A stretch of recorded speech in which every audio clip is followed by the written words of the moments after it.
A dead body in a locked room. The door sealed from the inside, and one final clue. A blood-stained stone. But how is this possible? The camera glides across a picturesque landscape as the blue train cuts through the rolling hills of the English countryside.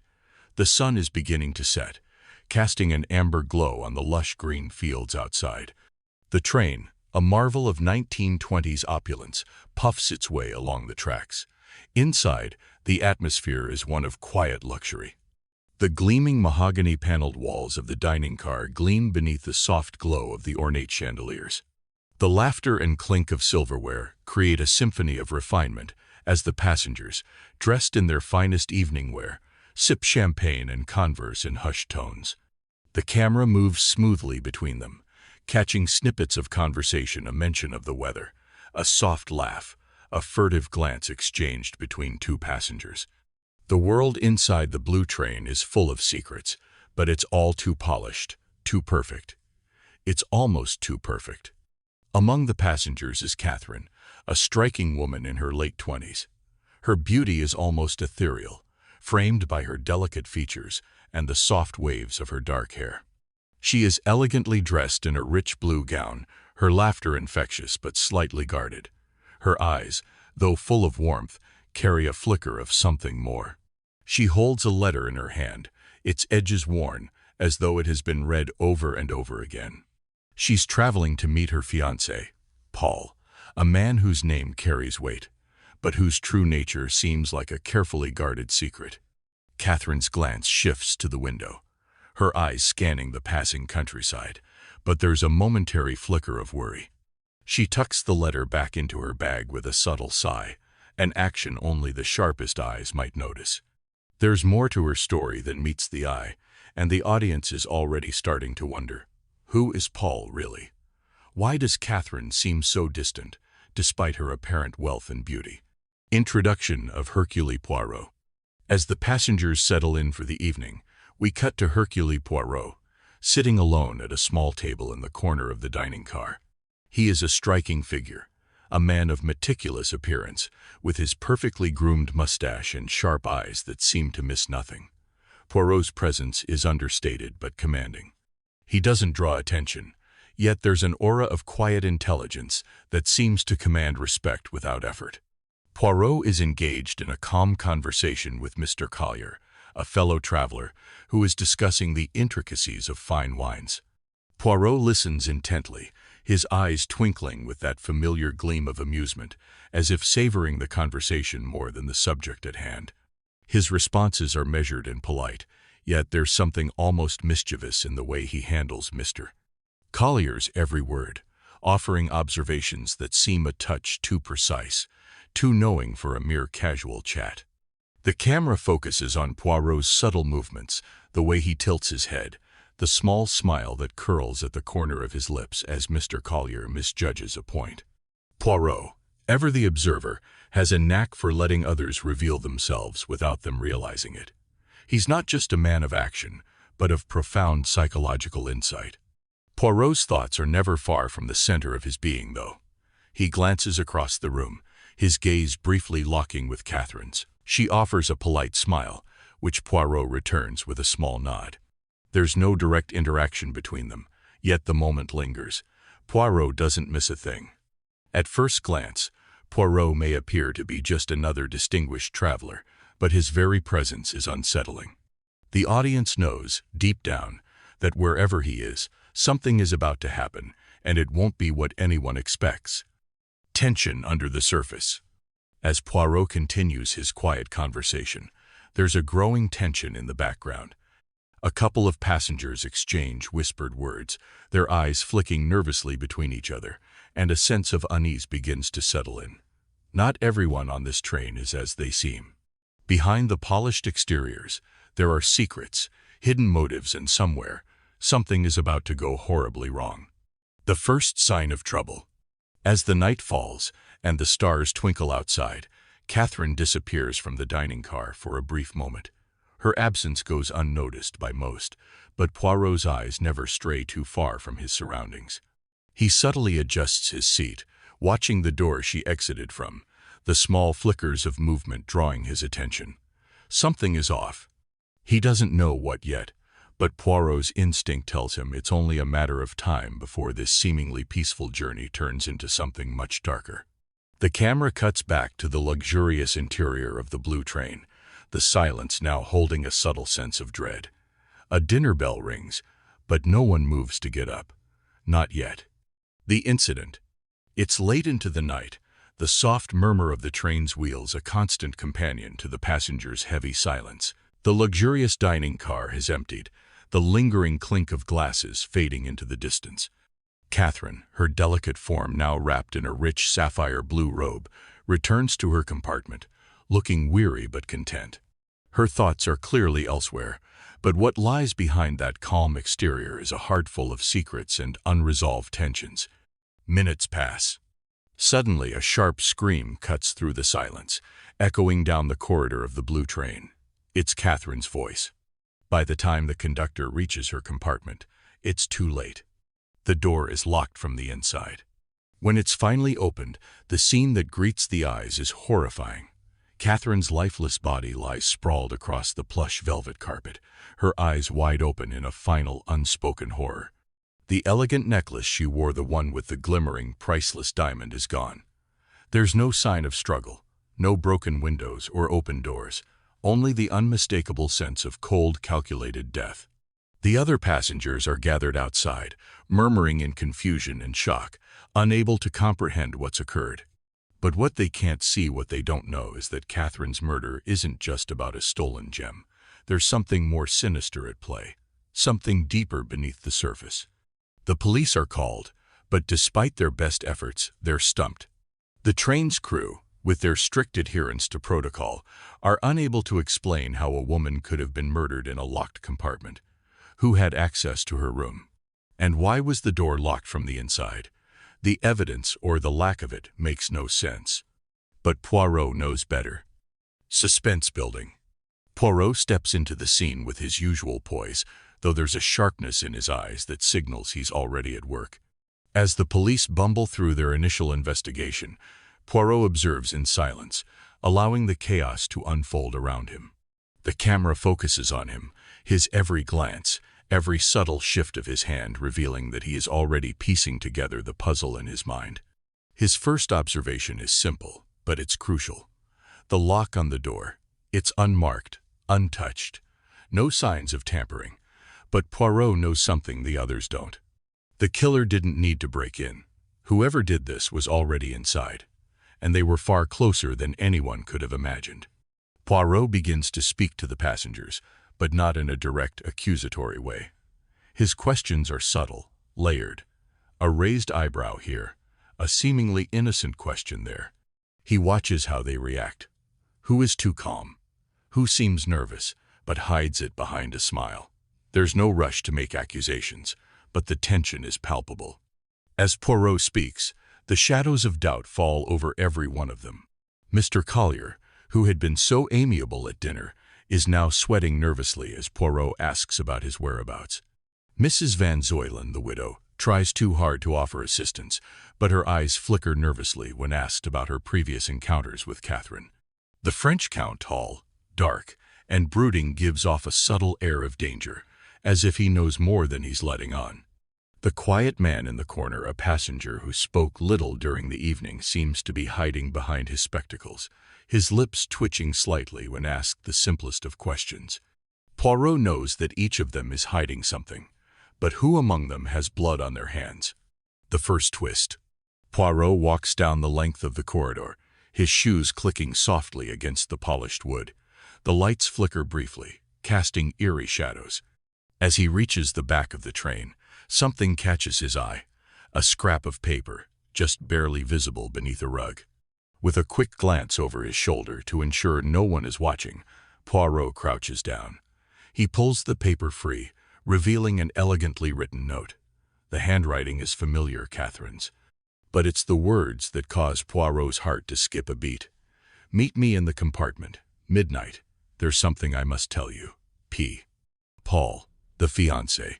But why had Catherine left this cryptic note? And if she was meeting Paul, why did she not mention it to anyone? Was she trying to escape? Was Paul involved? And why was the note hidden here of all places? Poirot's mind races as he begins to piece together a theory. But something doesn't sit right. The presence of the note might be an accidental slip-up, or it could be a deliberate attempt to mislead. Was it planted? And if so, by whom? Cliffhanger. Poirot returns to the scene of the crime, his mind a flurry of theories, when the train enters a dark tunnel. The dim light flickers first once, then twice, casting a momentary darkness over the entire compartment. A low hum fills the air. Then, a blood-curdling scream echoes through the train. It's a shrill, desperate cry from one of the passengers. When the lights return, everything is eerily still. Poirot strides towards the source of the scream, only to be stopped by a sharp gasp from the conductor. In the middle of the floor, lying in plain view, a blood-stained handkerchief, small and embroidered with initials that match no one on the passenger list.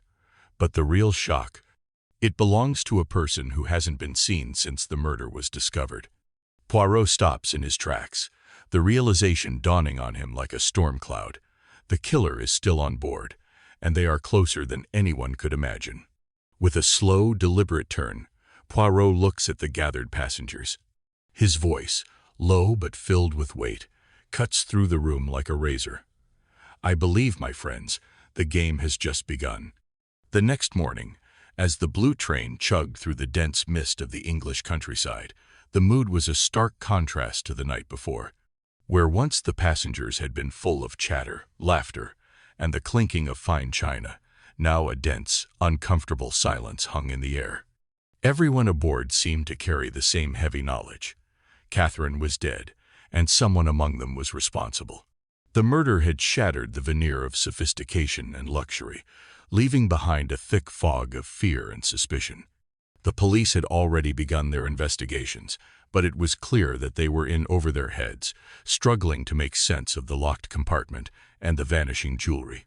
This was where Hercule Poirot, with his unmatched skill for deduction, would step in.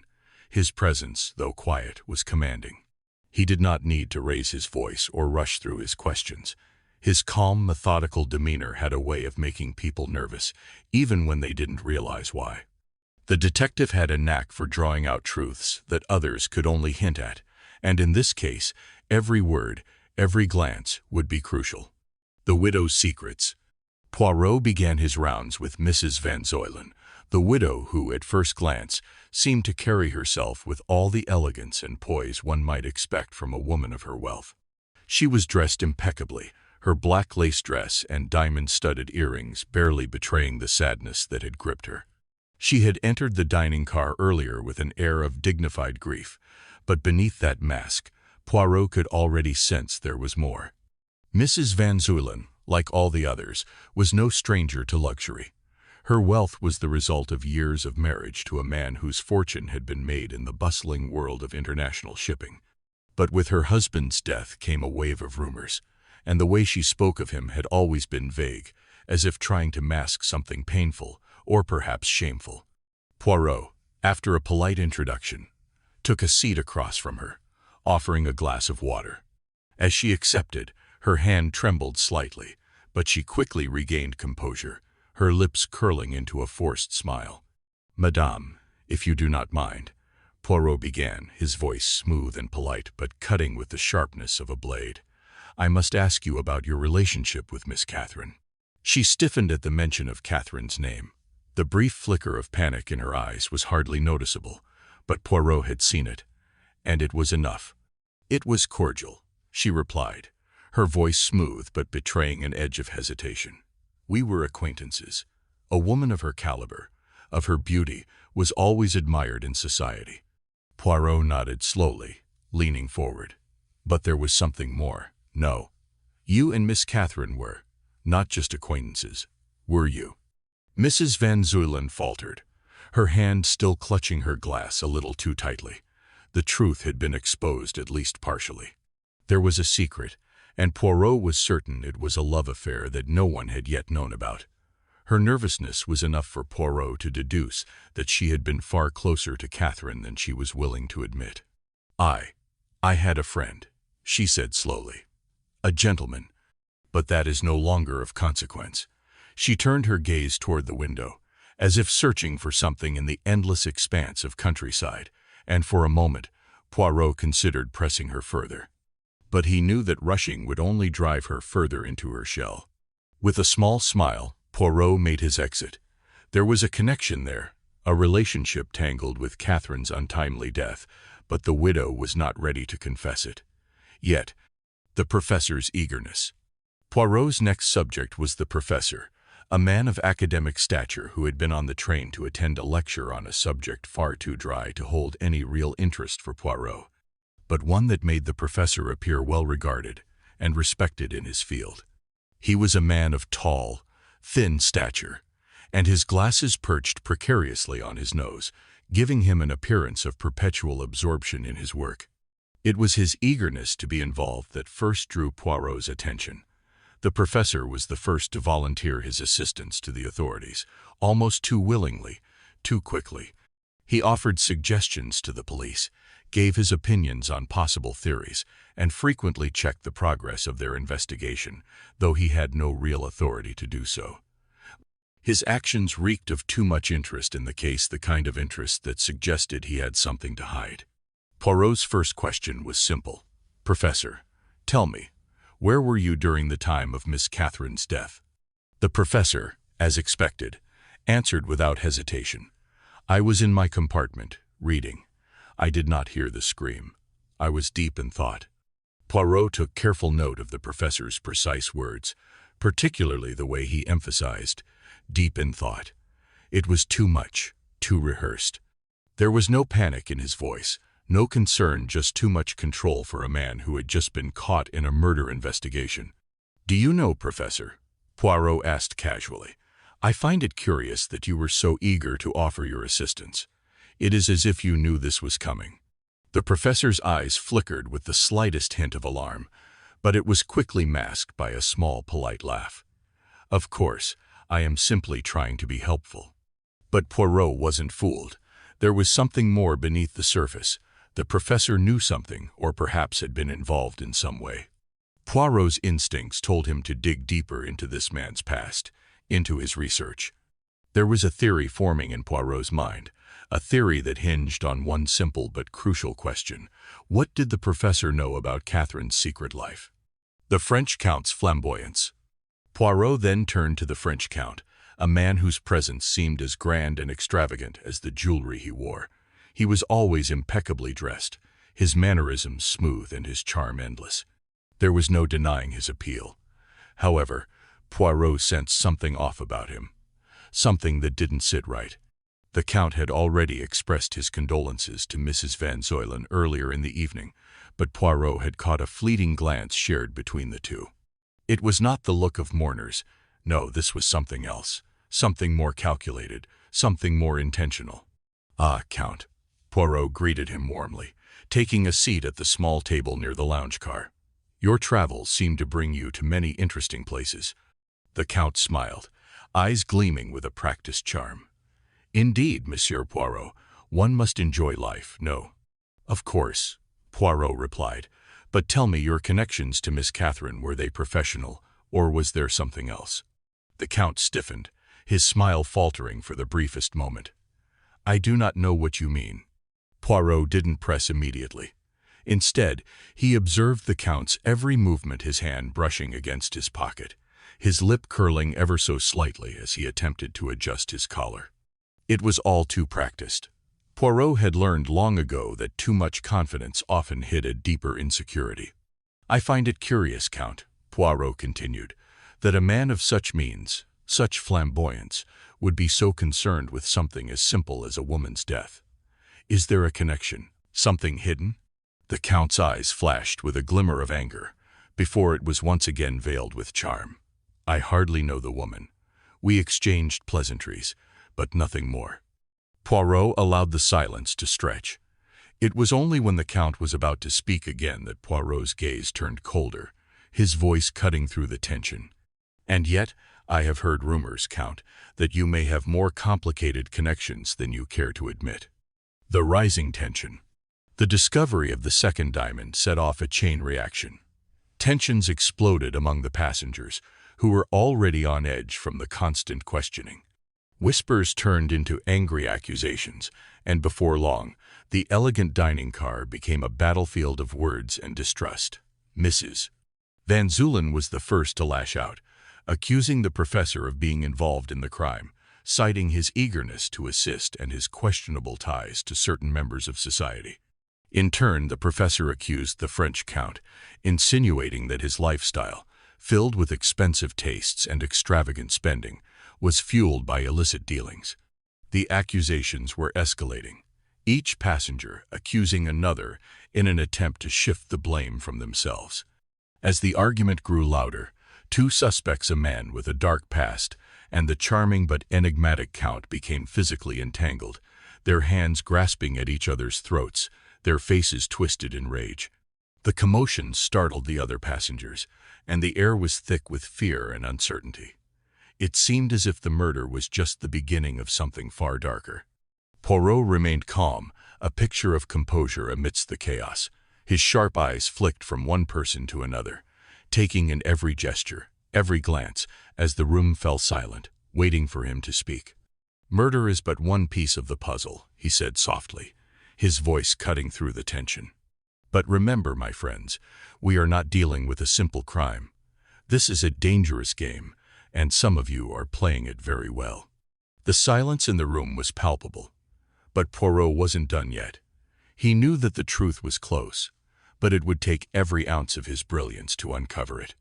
Cliffhanger. Poirot had spent hours painstakingly piecing together the fragments of the case, his mind racing with every detail.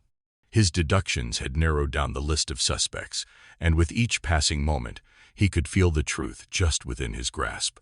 Yet, just as he was about to unveil the final piece, something unexpected happened. A sudden shadow fell across him, and Poirot turned to find himself staring down the barrel of a gun. A suspect, someone he hadn't fully suspected, stood there, the cold steel of the weapon aimed squarely at his chest. Time seemed to freeze. Poirot, ever the composed figure, stood utterly still, his eyes narrowing as he assessed the threat. The man was trembling, fearful, but determined.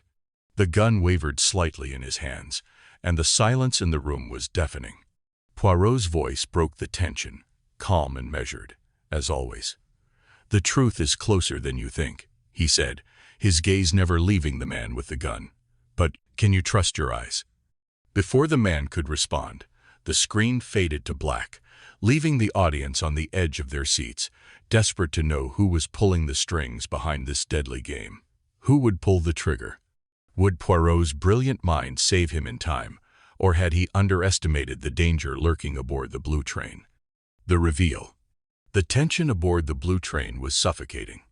The passengers, once mere strangers passing through the quiet countryside, now sat in a state of silent, eager anticipation.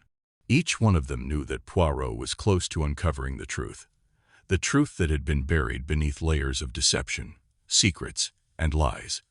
The final confrontation was imminent, and Poirot knew that this would be the moment when the mask would finally fall.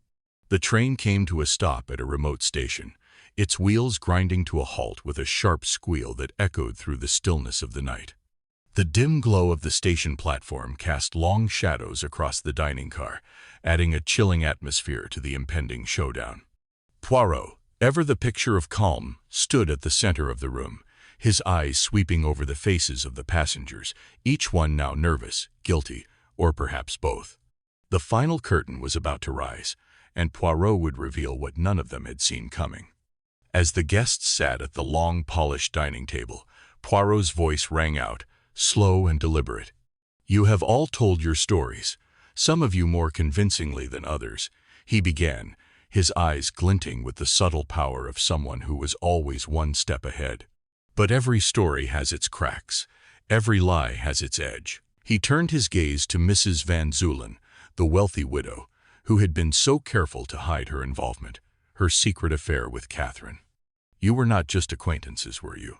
You had far more to hide than anyone knew, and your desperation to conceal the truth has been obvious from the start." The widow flinched but said nothing, her mouth pressed into a thin line. Poirot didn't need her to speak. He had already pieced together enough to know that she had motives far more complex than grief. Then his attention shifted to the professor, whose eagerness to assist had always struck Poirot as too calculated. Ah, but your eagerness to help did not come from a place of pure altruism. You knew more than you let on. A man of your background would not simply stand by while others bumbled through an investigation, would he? The professor swallowed hard, his knuckles white as he gripped the edge of the table, but still he refused to speak. Poirot's gaze moved next to the French count, who had been attempting to hide his nervousness under layers of charm. And you, Count, your lifestyle was one of opulence and excess, but it was built on lies and deceit. Catherine was not just a casual acquaintance. She was a key player in your underworld dealings, and her death was nothing more than a calculated risk. A hushed murmur rippled through the room as Poirot laid the foundation of the truth. But he wasn't done yet. He stood tall, taking a step toward the center of the room. The passengers sat still, their eyes flicking nervously from one another. But Poirot's voice held them in place. You have all tried to cover your tracks. Each one of you has hidden something that could unravel the web of lies. But I assure you, the murder of Miss Catherine was not just the result of a robbery gone wrong. No, it was the final act in a long-running game of betrayal, a game you were all involved in. His eyes locked on each of them, one by one. And the one who pulled the trigger, he continued, is sitting among you. A cold silence filled the room as Poirot turned towards the back of the train. The tension was unbearable. The flickering candlelight danced off the walls, casting haunting shadows that seemed to whisper the truth. But who would break under the pressure first? Suddenly, Poirot turned sharply, his finger pointing to someone at the far end of the room. The air crackled with anticipation. You, he said, his voice firm, were the final piece in the puzzle. You thought you could escape, but the truth always catches up. As the passenger looked up, shock and fear in their eyes, the room fell completely still. Poirot had done it. He had unmasked the killer, but his final words lingered, sharp and commanding. The truth is never as simple as it seems, and yet it is always right before our eyes. The culprit. The room was thick with tension, as Poirot's calm presence held sway over the gathered passengers. He had watched, listened, and quietly observed the shifting dynamics throughout the investigation. Now, in the final moments, everything came together. With a deliberate step forward, Poirot raised a hand, signaling that the time for guessing was over. He was about to reveal not just the identity of the murderer, but the true motive behind Catherine's death, a motive that would shake everyone to their core. As Poirot's gaze swept across the room, he turned his attention to Mrs. Van Zuylen, the widow who had become the focal point of suspicion. Her once graceful demeanor had crumbled under the pressure. Her involvement with Catherine had been too evident, her nervous fidgeting too revealing. But Poirot knew the truth was even darker than anyone had imagined. Mrs. Van Zuylen was not simply a heartbroken lover caught in a web of betrayal. She was part of something far more intricate, a network that had its reach in the highest echelons of power, far beyond the blue train. Poirot began speaking, his voice steady and unyielding, each word dropping like a hammer. Mrs. Van Zuylen, he began, pausing as he watched her stiffen. You were not merely a woman scorned. Your connection to Miss Catherine was deeper than any of you could fathom. What you failed to mention in your story was that Catherine was not just a woman caught in the throes of a forbidden romance. Poirot's eyes glinted as if savoring the revelation. She was an undercover agent, an agent involved in a high-stakes game of international espionage. And you, Mrs. Van Zuylen, were not just a lover, you were her handler. The room gasped, a collective intake of breath, as Poirot continued. You see, Catherine wasn't just traveling to meet a lover. She was transporting a blue diamond, yes, but not just for its value. It was the key to unlocking a dangerous conspiracy involving illegal weapons trade, corrupt politicians, and an international syndicate with fingers in many pies. Catherine's task was clear: deliver the diamond, expose the criminals, and end their grip on power. But when you discovered her involvement, when you saw the danger she was courting, you chose to protect yourself. The shock was palpable. Mrs. Van Zuylen's face drained of color, her eyes darting to the other passengers, all of whom were now sitting in stunned silence. "You killed Catherine," Poirot said, his voice like a stone in the air. "Not out of jealousy, but to prevent her from exposing everything, to protect the conspiracy you were a part of. You thought that by eliminating her, you could escape the consequences of your actions, but you underestimated me." Poirot's words were sharp, each one a blade cutting through the facade of normalcy. But as he spoke, he knew that there was more to this. The truth was not as simple as a love affair gone wrong. Mrs. Van Zuylen was not just a murderer. She was part of a dangerous game that spanned continents. The Blue Diamond was the key to unlocking a massive international conspiracy, one that involved more than just a simple jewel theft. The conspiracy stretched far beyond the train, and it was this very train, the Blue Train itself, that had become a critical point in a dangerous smuggling operation. Poirot's voice softened, the atmosphere growing heavier with each word. But it wasn't just about Catherine's death, was it? No, it was about controlling the flow of information. You and your accomplices didn't just want the diamond. You wanted the secrets Catherine carried with her. Secrets that would tear apart a network of power and corruption that stretched across borders. The room was silent. Even the passengers who had once stood apart now seemed united in their confusion and horror. The realization that the murder was part of a larger, more sinister plot hit them like a freight train. Cliffhanger. As Poirot made his final deductions, it seemed as though the case had been wrapped up. The mystery of the Blue Diamond had been solved, the motive had been revealed, and Mrs. Van Zuylen was exposed as the murderer. But the weight of the moment was suddenly broken by a shift in the atmosphere, something no one could have predicted. In the shadows of the room, a mysterious figure stood, watching silently. This was no ordinary person. They were cloaked in the darkness, too far in the distance for anyone to make out clearly, but their presence was unmistakable. They watched Poirot with a look of cold calculation. A sudden sense of danger rippled through the dining car, as if the walls themselves were closing in. Poirot, his keen senses never missing a beat, glanced toward the figure. For the briefest moment, his expression faltered, an imperceptible change in his demeanor, just enough for the astute observer to catch. Then, with an almost imperceptible nod, Poirot returned his focus to Mrs. Van Zuylen. He knew what was happening. He knew this was only the beginning. The figure in the shadow seemed to disappear into the darkened corridor of the train, their identity still shrouded in mystery. But their message was clear. This wasn't the end. There were more forces at play. Poirot turned his gaze toward the camera, his face expressionless, but his eyes betraying a glint of recognition. He smiled, a subtle yet enigmatic smile, as if he were in on a secret that no one else could comprehend. "The truth, my friends, is now revealed," Poirot said, his voice smooth but tinged with something darker. "But remember this, while one mystery may have been solved, the game has only just begun." As the camera zoomed in on Poirot's inscrutable expression, the train's wheels began to click and groan again, a reminder that the journey was far from over. With one last, fleeting glance toward the shadows, Poirot slowly turned away, and the screen faded to black, leaving the audience in suspense, their hearts racing for what was to come next.